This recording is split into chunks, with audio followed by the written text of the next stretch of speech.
اور جو شخص اللہ اور رسول کی اطاعت کرے گا تو ایسے لوگ ان کے ساتھ ہوں گے جن پر اللہ نے اپنا انعام کیا، انبیاء، صدیقین، شہداء اور صالحین، اور وہ کیسے اچھے ساتھی ہیں۔ یہ فضل ہے اللہ کی طرف سے اور اللہ کا علم کافی ہے۔ اللہ کے انعام یافتہ بندے کون ہیں؟ یہ وہ نیک روحیں ہیں جن کو دنیا میں اطاعت خدا بندی کے تحت زندگی گزارنے کی توفیق ملی۔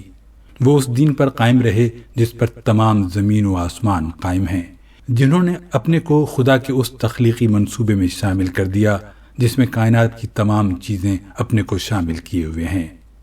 قرآن میں ارشاد ہوا ہے، کیا وہ اللہ کے دین کے سوا کوئی اور دین چاہتے ہیں، حالانکہ اسی کی فرما بردار ہیں زمین و آسمان کی تمام چیزیں۔ گویا انسان سے جس دین کو اختیار کرنے کا مطالبہ کیا جا رہا ہے وہ کوئی نیا یا کائنات سے علیحدہ دین نہیں ہے، بلکہ وہی دین ہے جس پر ساری کائنات قائم ہے۔ کائنات کا دین کیا ہے؟ کائنات کا دین اطاعت الہی ہے، یعنی اللہ کی مقرر کی ہوئی حدوں کے اندر اپنی سرگرمیاں جاری رکھنا۔ درخت زمین کے اوپر کھڑا ہوتا ہے مگر وہ اپنا سایہ زمین پر بچھا دیتا ہے۔ ہوائیں چلتی ہیں مگر وہ کسی سے ٹکراؤ نہیں کرتی۔ سورج اپنی روشنی بکھیرتا ہے مگر وہ چھوٹے بڑے میں کوئی فرق نہیں کرتا۔ بادل بارش برساتے ہیں مگر وہ اپنے اور غیر میں تمیز نہیں کرتے۔ چڑیاں اور چیونٹیاں اپنے اپنے رزق کی تلاش میں مصروف ہوتی ہیں مگر وہ ایک دوسرے کا حصہ نہیں چھینتی۔ یہ کائنات کا دین ہے اور اسی دین پر انسان کو بھی رہنا ہے۔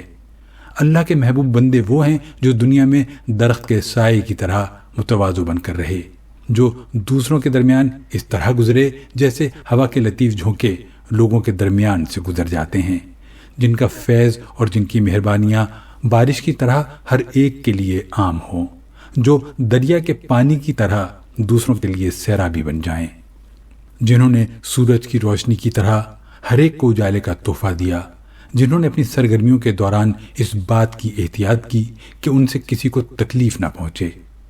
انبیاء اس دین کی تعمیل میں کمال کے درجے پر ہوتے ہیں، اس کے بعد صدیقین کا درجہ ہے، پھر شہداء اور پھر صالحین کا۔ جنت انہی پاک روحوں کا معاشرہ ہے۔ جنت وہ نفیس اور لذیذ مقام ہے جہاں آدمی کو اپنے پڑوسی سے پھولوں کی مانند خوشبو ملے گی اور چڑیوں کے چہچہے جیسے بول سننے کو ملیں گے، جہاں ایک کا دوسرے سے ملنا لطیف ہواؤں سے ملنے کی طرح ہوگا۔ کیسی عجیب ہوگی جنت اور کیسا عجیب ہوگا اس کا پڑوس۔